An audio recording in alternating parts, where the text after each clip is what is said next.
Jar. Pak Koris. Ngapain nih? Apa kabar? Lagi main aja, Pak? Lagi main aja. Ini sama temanku Andrea, Pak. Oh iya, halo Pak Andrea. Koris. Kita udah jalan-jalan sih tadi. Jalan ya. Mau kemana habis ini? Masih lanjut lagi sih. Oh gitu. Kebetulan kita lagi ada ini loh. Show unit baru. Oh ya? Mau dong Pak, aku lagi nyari-nyari rumah Oh soalnya. kebetulan sekali ya. Oke, Boleh, kita boleh, Pak. langsung aja ke sana ya. Boleh nih, Dekat. serius. Boleh banget. Oke. Dekat banget kok ya. Boleh. Kita ke sana ya. Siap. Oke. Let's go, Andrea. Oke, ini kita ke mana, Pak? Kita langsung. Nah, ini di depan kita show unit Imaji House namanya. Imaji House.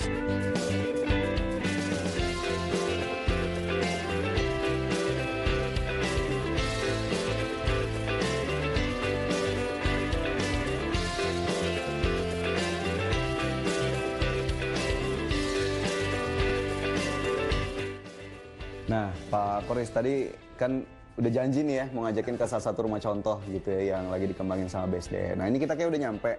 Boleh nggak sih Pak dijelasin sedikit ini proyeknya seperti apa dan apa mungkin keistimewaannya? Jadi kalau kita bicara proyek ini ya, ini bicara BSDE-nya ini ya. Ya kalau bicara BSDE ini semua proyek itu kan pasti kita punya konsep yang sangat bagus. Nah konsep kita itu green and resort dalam setiap proyek yang kita usung, yang kita akan tawarkan nantinya ke publik ya. Nah untuk yang unit kita sedang lihat ini adalah namanya Imaji House. Dia berada di dalam kawasan Greenwich Park. Nah, kita sebelum masuk ke Imaji House, itu Greenwich Park-nya sendiri kita sudah berikan dengan berbagai macam fasilitas. Karena konsep Green and Resort tadi yang kita tawarkan, itu jadi kita berikan ada 6 km connectivity pad misalnya. Kemudian kalau kita masuk ke dalam rumahnya lagi, itu kita punya satu konsep desain yang baru.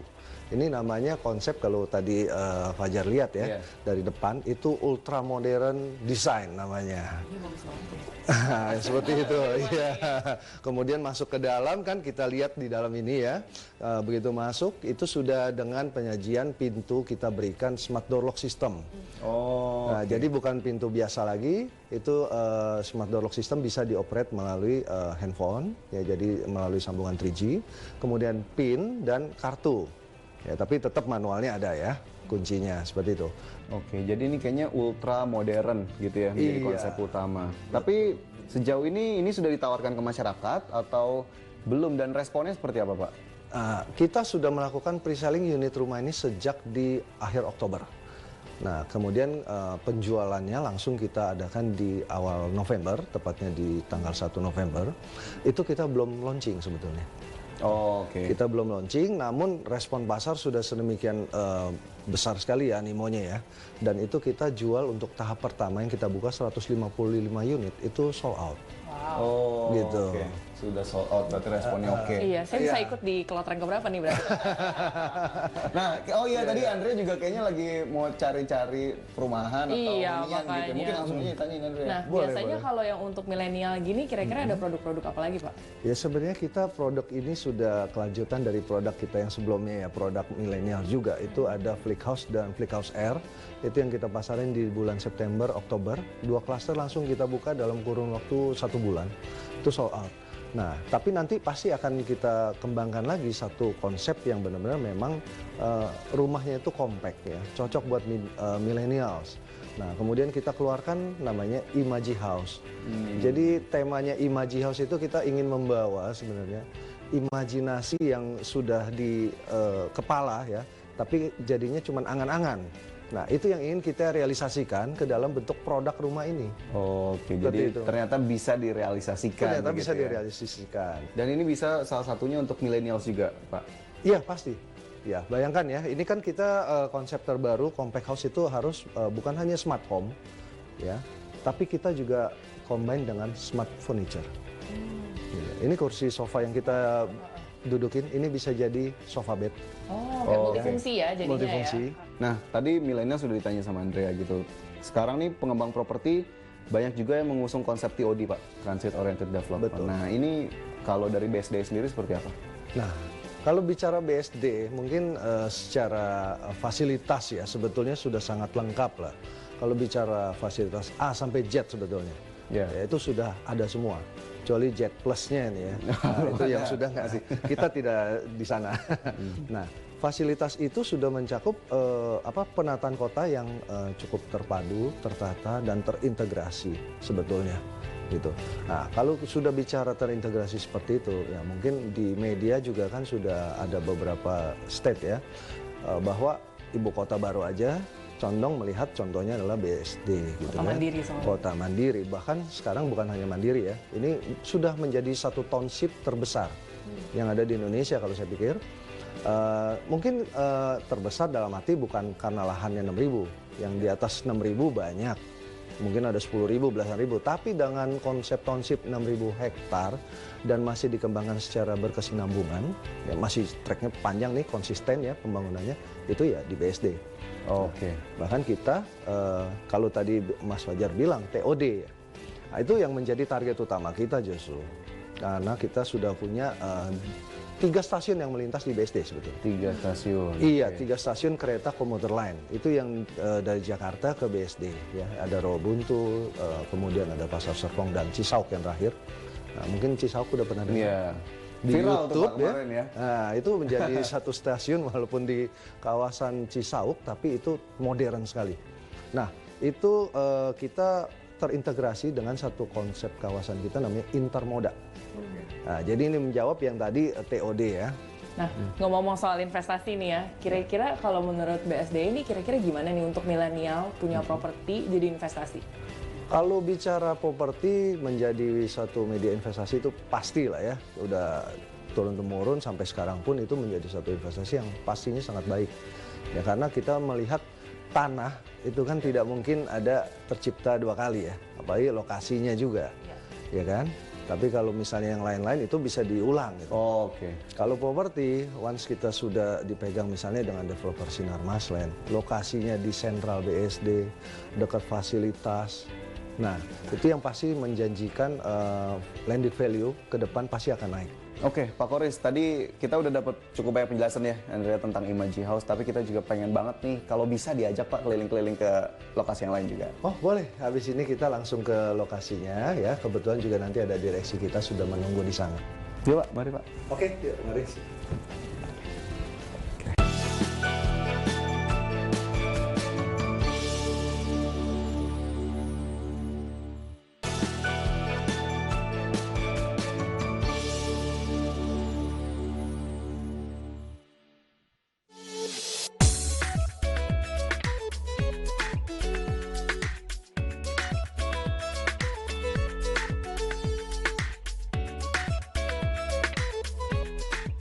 Nah, Jar, seperti yang tadi saya janjikan, ini kita sudah di kawasan Kailus ya, klaster Kailus.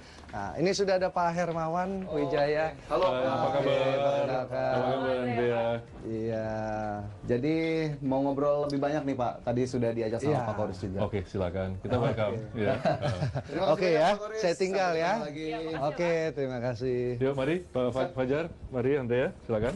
Inilah rumah jenis Kailus ya. Ayo, silakan, silakan masuk.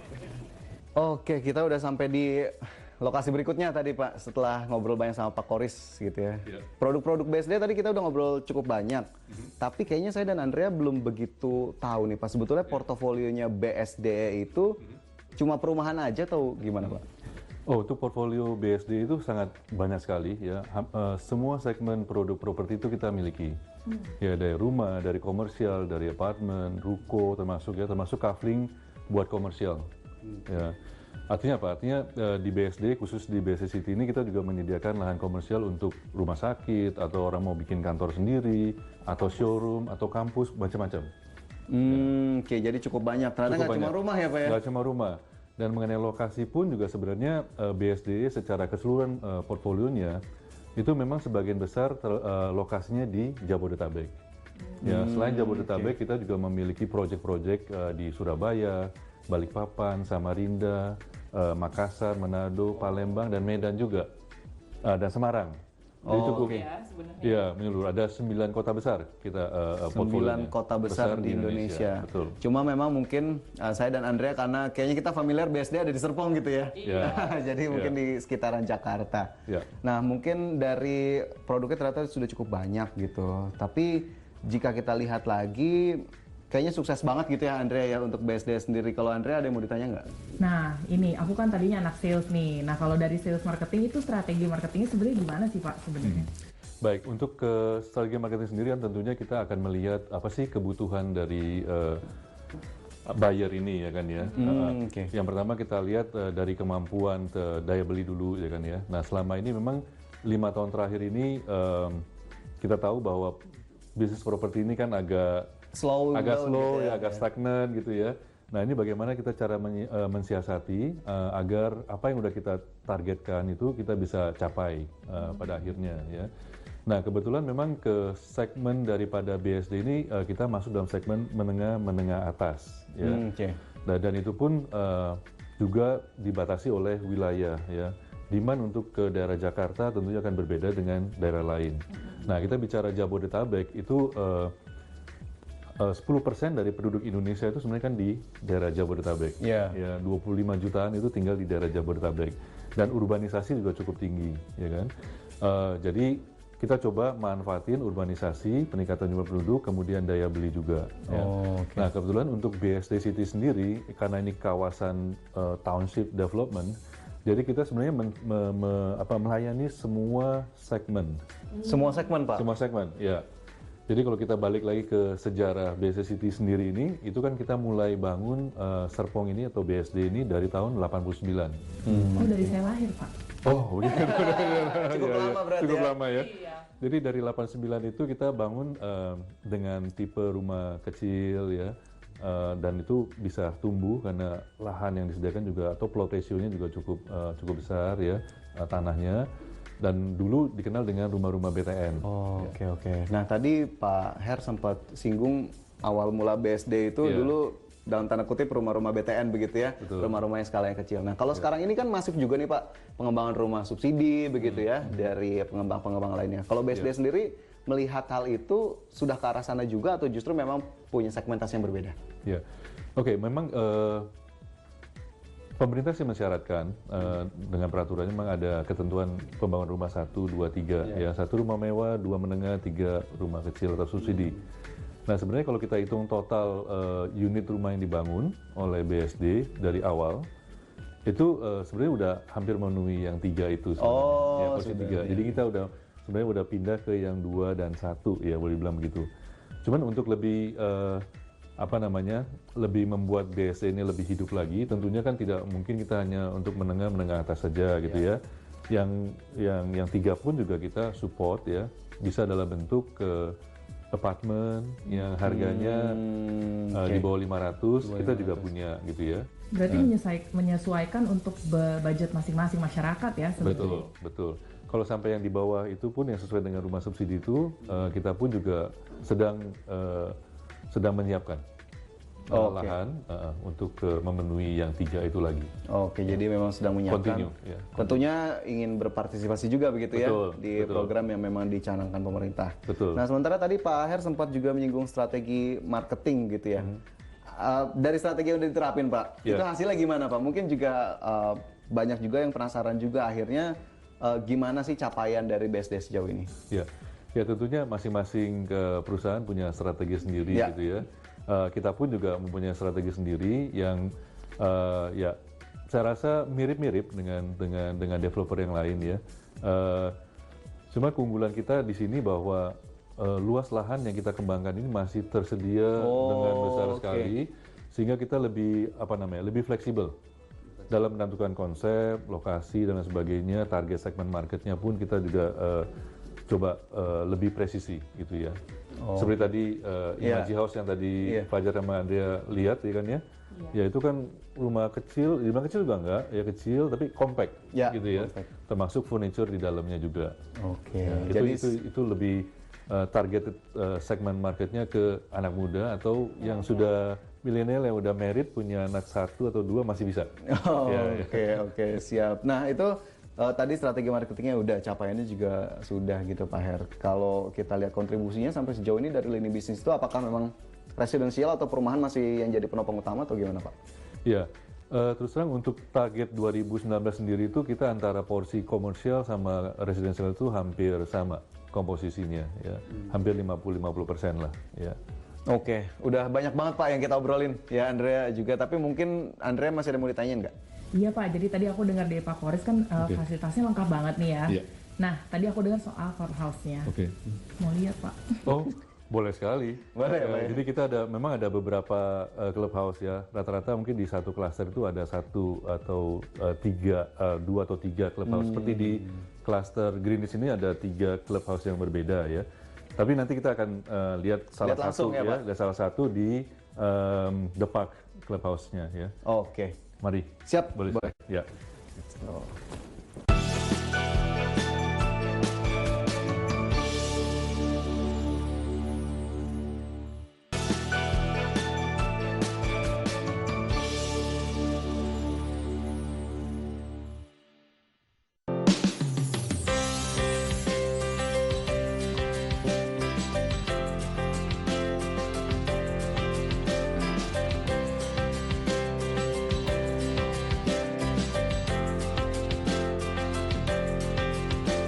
Nah, ini kita udah sampai di The Park Club Villa, salah satu clubhouse kita yang tadi saya sampaikan waktu di pertemuan pertama itu, di lokasi rumah itu. Dan di dalam sepertinya Pak Heri Hendarta, salah satu direksi kita sudah menunggu, nanti akan menjelaskan lebih detail lagi. Oke, jadi kita bisa ngobrol banyak Pak ya di dalam. Ya, di dalam. Oke, Silakan. siap. Oke, ini kayak gitu.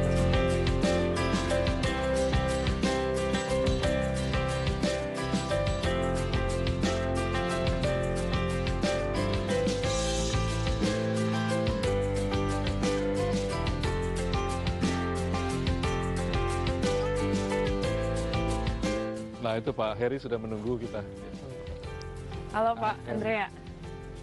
Halo Pak. Oke.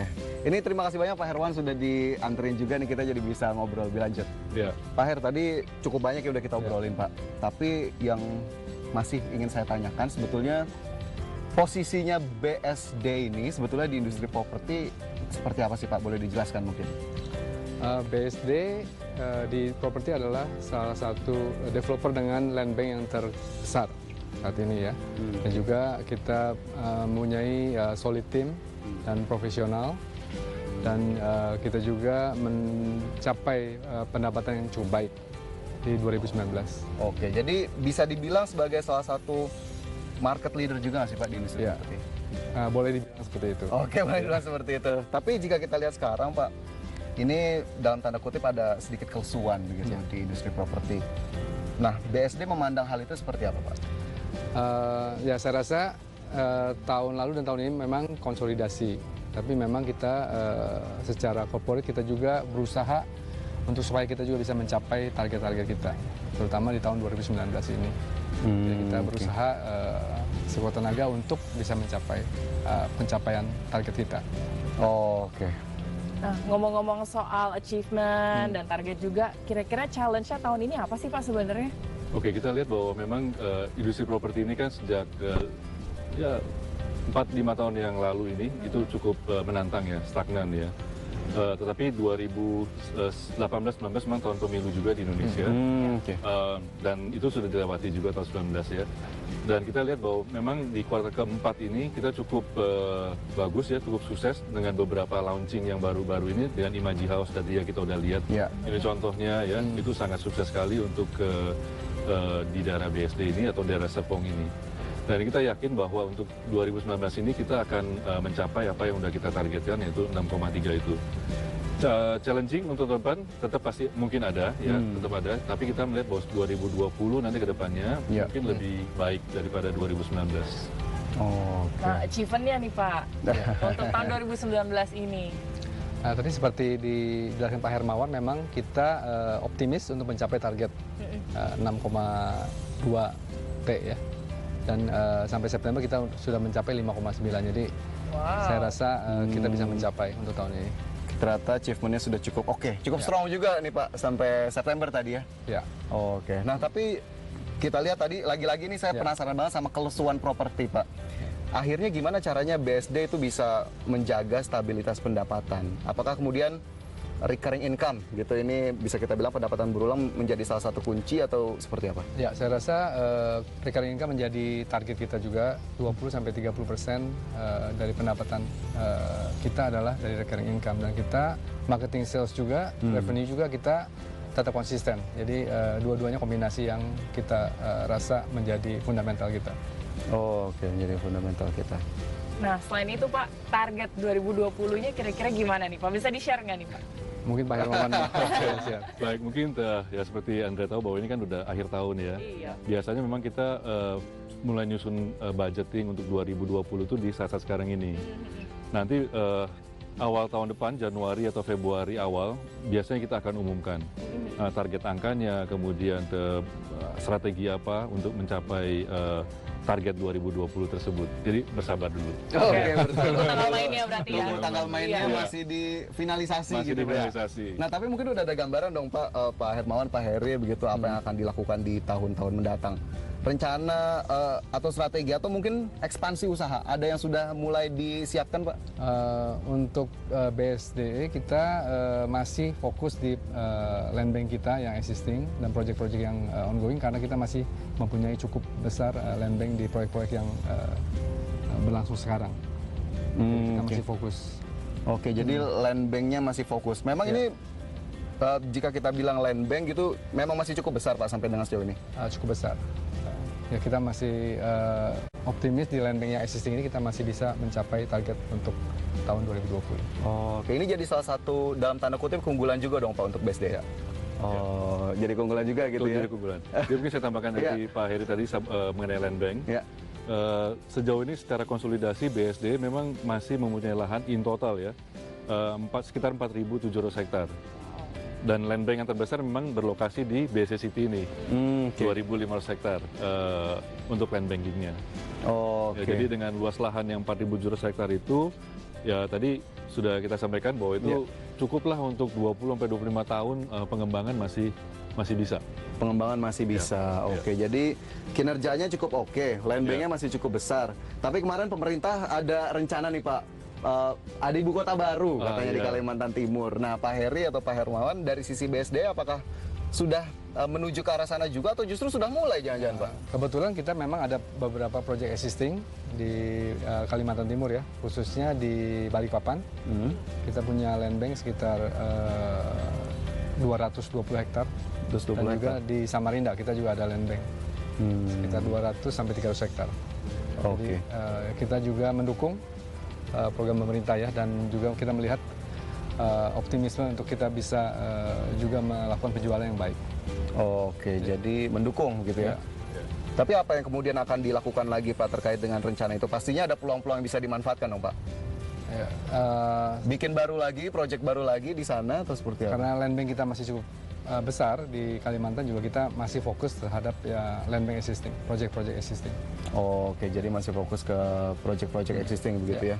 Tapi terakhir mungkin Pak, apa yang mungkin ingin disampaikan oleh BSD dalam kesempatan ini? Karena ini didengar juga nih Pak pasti sama investor, begitu ya, sama pelaku pasar. Mungkin dari Pak Heri.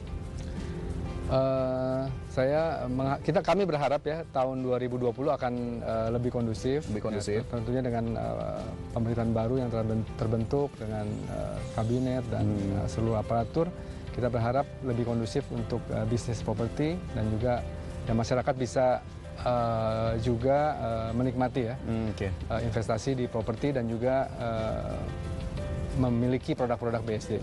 Oke, lebih kondusif. Jadi akhirnya masyarakat juga yang ikut menikmati gitu ya. Dari Pak Hermawan gimana Pak? Ya, menyambung dari tadi Pak Heri jelaskan kan mengenai proyek, mengenai keyakinan kita untuk mencapai target yang udah kita set di awal-awal tahun gitu ya. Karena tahun depan kita yakin bahwa properti akan balik normal lagi ya 2020 sampai seterusnya, mudah-mudahan. Oke, ini informasinya cukup banyak Andrea yang bisa kita dapetin. Terima kasih banyak Pak Hermawan dan juga Pak Heri atas update-nya soal BSD sejauh ini. Ya pemirsa, itu tadi Hangout with BSDE. Kita akan jumpa lagi di Hangout edisi berikutnya. Saya Fajar Oyong, terima kasih. Sampai jumpa.